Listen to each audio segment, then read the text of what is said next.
Hey, how's it going, fam? In today's segment of Tuesday Siege, Uriah Israel will be sharing part two of his segment on mulching, really diving a little bit deeper in how to source your mulching supplies.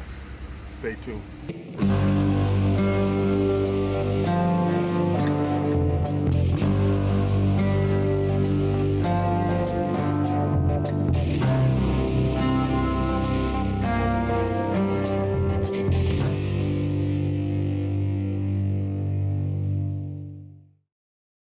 Okay.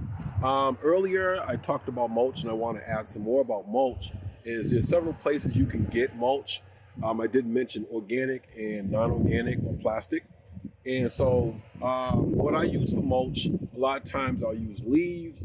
I'll use wood chips. I've even used rocks to prevent my soil from being completely exposed to the sunlight, and also to prevent weed growth, and also to keep the moisture in the soil.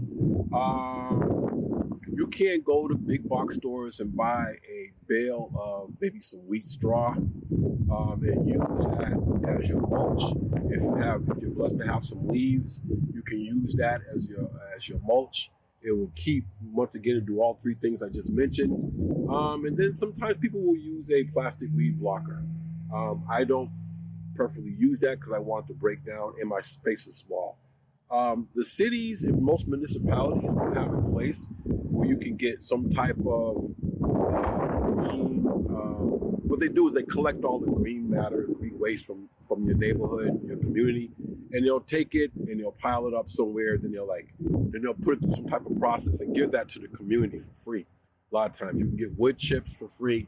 Wood chips are another source of way of mulching. But I don't like the city stuff, I'll be honest with you, because the process that they put it through, it kind of robs it of its nutrients.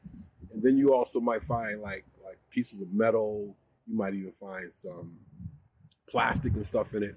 Who wants that in their garden, right? So if you can, get some wood chips, get some leaves, and use it. Even if you have to get a bale of wheat straw, that's also good. All right, that's enough about mulch.